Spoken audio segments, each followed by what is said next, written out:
Bismillahirrahmanirrahim. Alhamdulillahi Rabbil Alamin. Wassalatu wassalamu sa Idil Musrin. Assalamualaikum warahmatullahi wabarakatuh. Muli na naman po tayo nagbabalik sa ating panibagong video. So, may dalawa pong short topic tayo na pag-uusapan ngayon. Number one, may mga nagkomento tungkol sa ICC. Ang ICC daw inalintulad sa isang kangaroo court. So, kangaroo court, ano nga ho ba ang kangaroo court? So itong kangaroo court unang naitala or unang nagamit ang terminology nito noong 1700 sa Great Britain, sa United Kingdom. May pangyayari kasi noong 1700s na kung may mga nakakaalam po, yung pag-exile ng mga kriminal na gumawa ng mga krimen sa Great Britain, pinapadala nila sa Australia. Ng Australia pa noon, hindi pa Australia noon. Yun parang tapunan ng mga criminal criminal na English, ng mga Briton, doon nila ini-exile. So parang exile na rin ang tawag doon, Pinapadala nila doon yung mga nag-commit ng mga krimen, doon nila pinapatapon, kaya nabuo yung Australia na yan noong araw. So bukod pa doon, bakit nila inilintulad sa kangaroo court ang ICC? Alam nga natin, may mga nagkomento nga na talagang ginawang political court yung ICC. In-reason out din nila yung selektibong hustisya. Kaya nga alam natin sa mga nasabi ko na sa mga previous vlogs ko na ang Hungary, yung bansang Hungary nag-withdraw na sa ICC dahil citing the reason of ginagawang political court at saka selective justice, selektibong hustisya. So speaking of ICC, na may mga napanood tayo, May mga napanood tayo na nakarating na doon si Attorney Martin Degra. Nasa The Hague na po to show support, kasi alam naman natin si Attorney Martin Degra, isa sa mga membro ng legal team ni Tatay Digong diyan sa Pilipinas. Bukod sa talagang isa sa mga confidante ni Presidente Digong, talagang magaling din ito, mabigyan lang natin ng konting komentaryo si Attorney Martin Degra.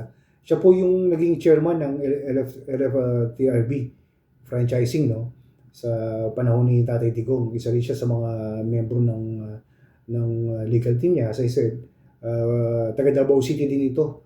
So alam mo naman natin na talagang inaasahan to ni Tatay Digong. So in a lighter note, may mga napanood tayo ng mga vlogs sa The Hague, sa Netherlands, na nagtipon-tipon pa rin doon. Doon pa rin po yung mga Pilipino, araw-araw na doon sila. May mga free ice cream, May mga free ice cream na pinamigay. Hindi ko lang nakuha yung complete information kung sino ang nag-sponsor ng free ice cream na yun. So napakasaya nila doon. Masaya na malungkot, syempre, dahil kay Tatay Digong nandun siya, nakadetain siya roon. So masaya kasi nagkakaroon sila ng konting bonding, mga OFWs natin doon. Kudos sa mga OFW natin, all around Europe na nagtipon-tipon dyan sa The Hague. Mag-ingat po kayo dyan. Mag-ingat po kayo at stay healthy. Alam natin malamig doon. So mag-ingat po kayo dyan. So ito po, kangaroo court. Tinawag na kangaroo court dahil may sasabi natin na talagang walang batas sa pinaiiral.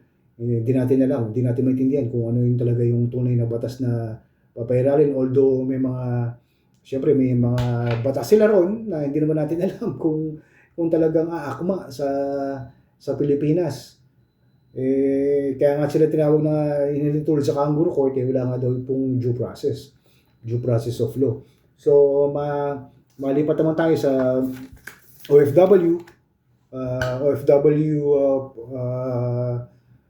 information or portion ng ating vlog. Ito nga po, kumakalat nga po yung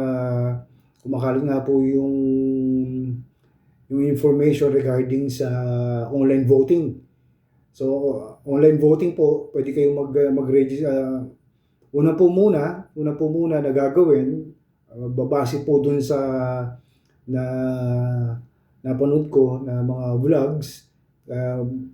Titingnan nyo muna po pala ang website ng embassy kung saan bansa kayo naroon, kung registered ho ba kayo, kung registered voter ho ba kayo, kung nandun yung mga pangalan nyo sa listahan ng mga registered voter. Titingnan nyo po muna.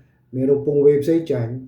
At yung regarding naman dun sa registration, may kukunin po kung may mapagkukuhaan po ako ng link. I-share ko po dyan sa comment section sa baba. I-click nyo lang po at tingnan nyo, may nakita na ako eh. Ito, very simple lang muna yung registry, Internet Voting Enrollment Form. So pag-click nyo yan, pag-click nyo nung link, ito po ang dadalhin nyo. Pero bago nyo po gawin ito, tingnan nyo muna po kung rehistrado kayo sa COMELEC. Yan po muna, otherwise di po kayo makakapag-boto. Kahit naman po saan, kahit naman po sa Pilipinas eh. Kung hindi kayo rehistrado, hindi kayo makakaboto. So yun po muna ang unahin natin. Yun po muna ang unahin natin na gawin.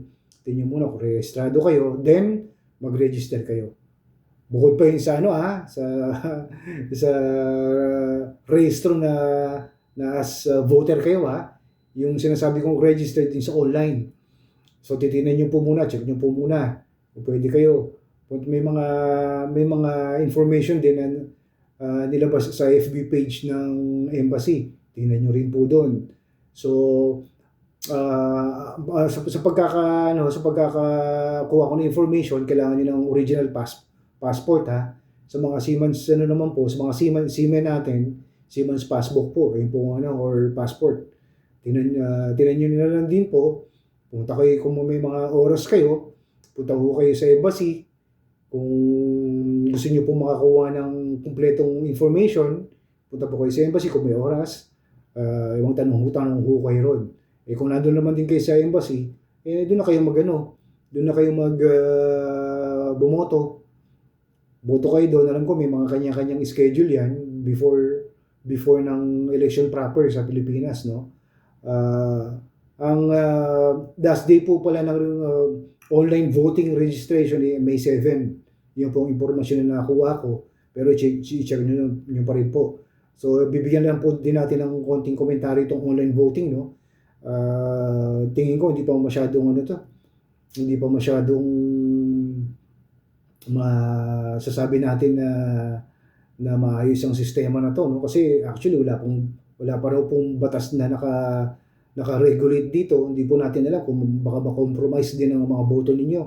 So kung ako po ang tatanungin nyo, i-advise ko po sa inyo, talagang pumunta na lang po kayo talaga sa embassy para siguradong mabibilang po ang boto ninyo. Mag-iingat po tayo speaking of voting, election, patuloy po nating huwag kakalimutan na mag-vote straight PDP laban po tayo, no? Yung Duterte natin na sinasabi. Yung dalawa naman po na pag-iisipan nyo na napupusuan nyo na iboto, pag nilay-nilayan na rin po si Colonel Gringo Onasan at saka si Norberto Gonzales. Ito lang po naman na nakikita natin na talagang medyo pumapanig sa Duterte brand, no? Tingnan po sa inyo po yan. Kung sino pong iboboto yung dalawa, pero siguraduhin po natin yung PDP laban na straight, huwag po natin kakalimutan yan. Sige po, itry ko pong balik mamayang hapon, inshallah. For now, Assalamualaikum warahmatullahi wabarakatuh.